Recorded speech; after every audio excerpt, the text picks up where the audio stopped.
A lot of people don't understand that your personal profiles in LinkedIn, they are your websites. They are not for you. They are for people who do not know you.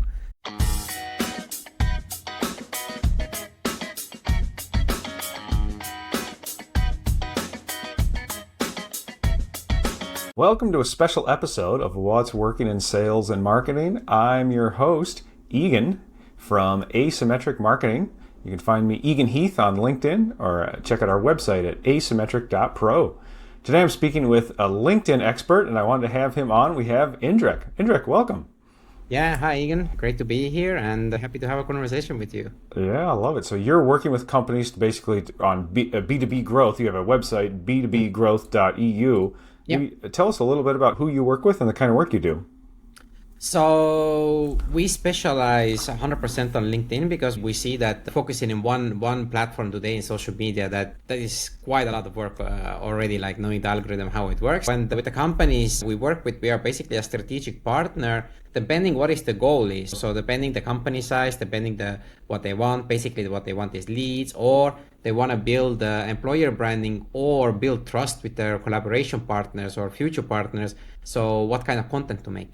And a lot of companies, they just think that let's put some content in LinkedIn and that works. Or as long as we see that content is coming up, then everything is fine. But actually, a lot of people and companies do not think what to put there, because we are creating a lot of digital waste with a lot of posts in Facebook, Instagram, LinkedIn, whatever they is. And we are in the mindset that let's not create the waste, let's create value, and the content that we help for everybody is like value-based content, and that's the idea. Yeah, that's great. And it sounds like sometimes we're looking at the company page, sometimes we're looking at team members or employees or business owners, making sure optimizing their profile. Does that step come first and then you work on the content? No, the first part is the strategic part and setting up goals, like why you do even want to be in LinkedIn. Because today I had a meeting with a potential customer, and when they were talking, then I said, guys, you don't need LinkedIn at all, because all of their sales come from Facebook and TikTok, because that's their main channel, because that's the end users, and they don't need anything else because they don't hire and etc. A lot of people connect with them anyway, so they have already amazing brand. But that's the first thing that we need to know, because going into there are so many social media platforms, and I really do not think that you need to be everywhere if you cannot manage or if you don't see the value in it.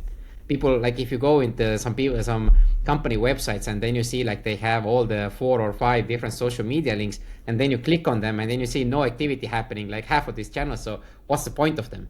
So we try to first figure out like why you want to be there, what is the goal, what is the purpose. With the company page and with your personal page, there is always a good idea to build your personal brand, and after that we create a strategy, and then we start fixing the profiles and doing the other step. You need to know the goal and purpose. That's the idea. And it sounds like business lead generation could be a piece of it, but it may also be recruiting and things like that as well. Is that right?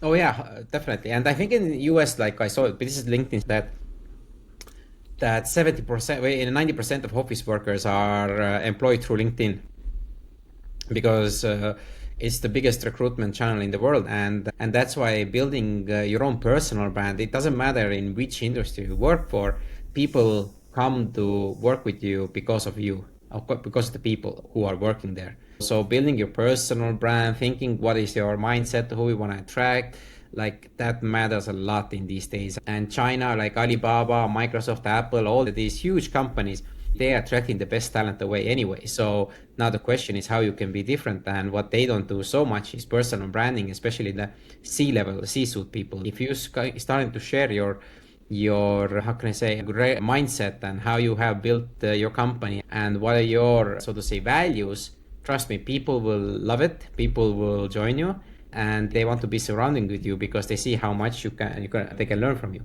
So that's the mindset that with the employer branding should be.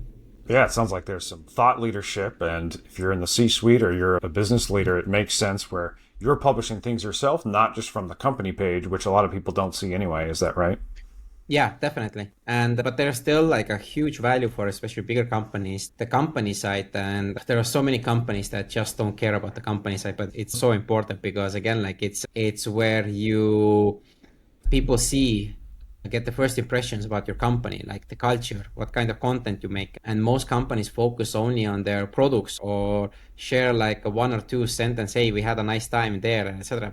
But that is not value creation. That is something that I mentioned again, like it goes into the digital waste bucket because we just don't do waste on offline, but we also do it in digital. I think there was like a statistics that 70% or 80% of the digital pictures that have taken and shared, it was in the last 7 years or 6 years or something like that. It's crazy how much we are creating right now. But now, and especially with AI coming now, the question is, do we really need that much information? Like, I think we should put the emphasis more on quality and not quantity.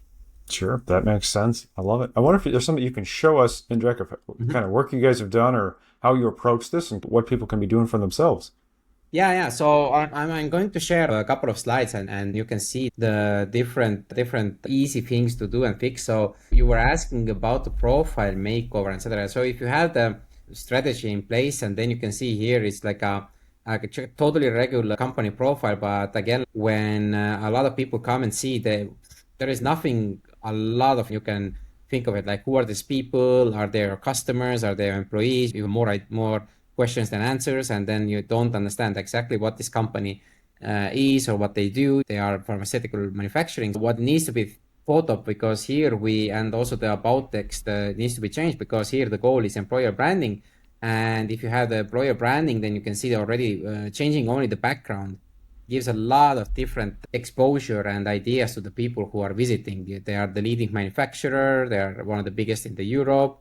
They have quite a lot of people and employees. So if it's employer branding, we wrote about how many people they are, etc. So you do this kind of a company makeover. And the other thing is also when you do, especially with bigger companies, a lot of people don't understand that your personal profiles in LinkedIn, they are your websites. They are not for you. They are for people who do not know you. And I know also a lot of people think, hey, it's my personal profile.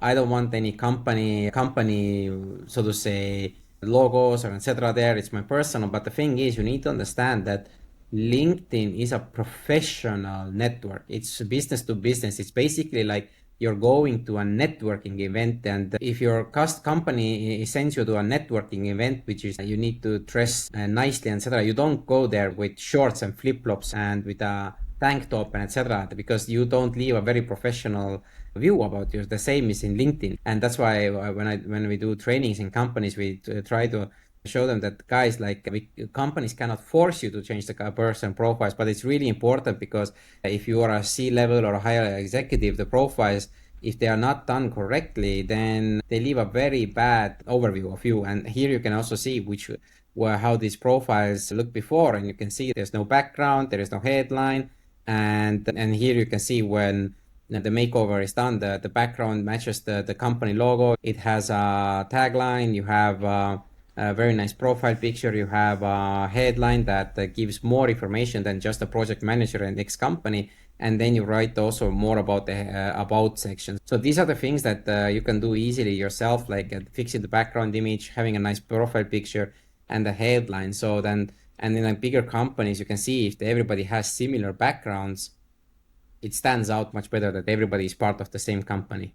I don't Yeah, know if I think there's a almost a political discussion in the U.S. about that, not about national politics, but just about yeah. company politics. Of I know people in the financial services industries where this is standard, where basically the company takes their personal profile and says we're going to say what you can and can't say on here. Yeah. For I think for most United States companies or in the U.S. it's really more up to the individual, and they're using it even at, like you said, personal branding, and potentially if they ever want to change jobs, Yeah. that's where people can find them and recruit them. So this is very interesting what you're saying. If you're a company and you want cohesive branding, use those backgrounds and think of even your employees and your team members' LinkedIn profiles as kind of part of your assets as a company. Is that right? Oh, 100%. But the thing is, as you were correct, like in the beginning, the companies that say that what you can do in LinkedIn, what you can't do, I think that is wrong. You cannot force people to do it. But if you go in the lines that, guys, like this is the same benefit for you as for us, because, for example, if you work on, let's say again, like everybody knows the brand Apple, if you work on Apple, brand recognition is much, much bigger than your personal reputation. So why not leverage Apple's reputation to build your own brand? Because it's a totally different, so to say, how can I say, people take you different seriously. For example, hey, I'm Indrek from Estonia, I'm LinkedIn expert, or hey, I'm Indrek in Estonia and I run Apple in Estonia. So if I already use the Apple and something like that, people take you much more seriously because they know the brand.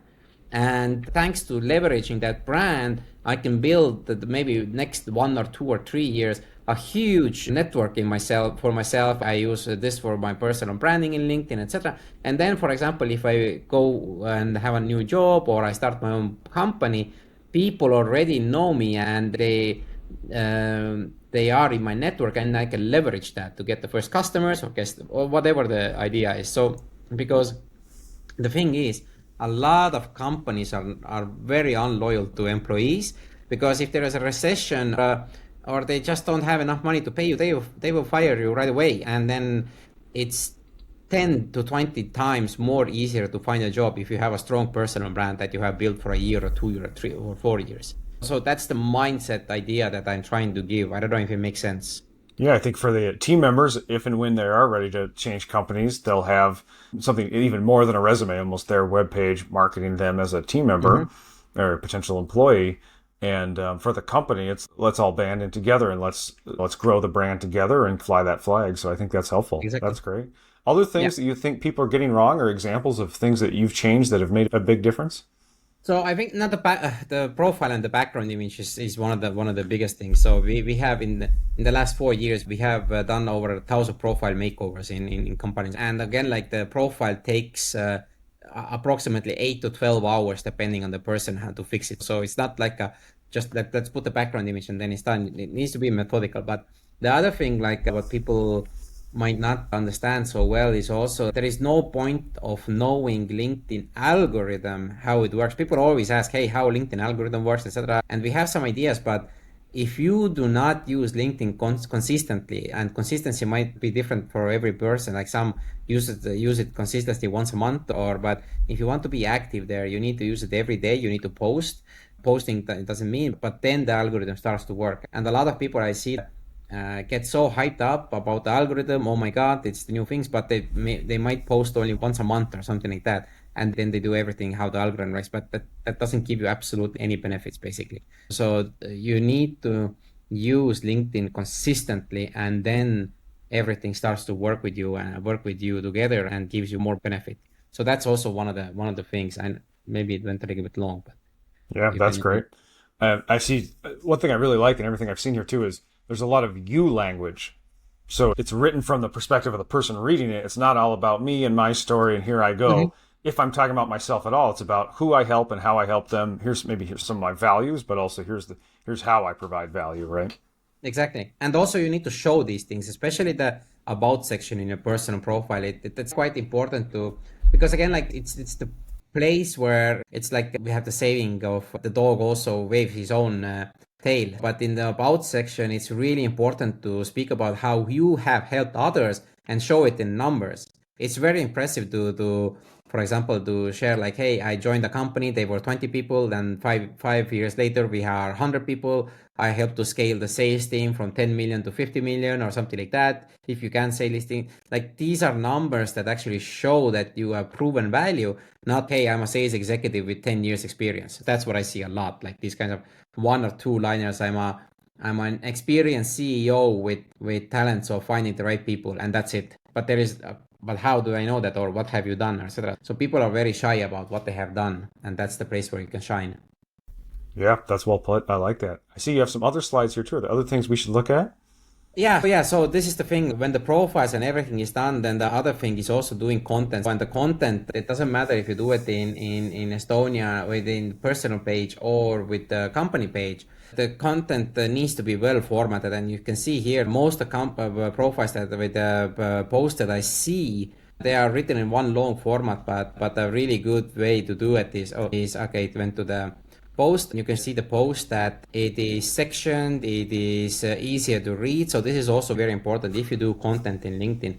write everything, or it doesn't matter what platform you do, write everything so that it has a very easy to follow structure. That's also quite important. And when you do these things, and this is also, I can show you the results also what can happen organically. There are no zero ads. Like in 6 months, you can actually grow your organic reach like 2 to 4 times. And this is for a company?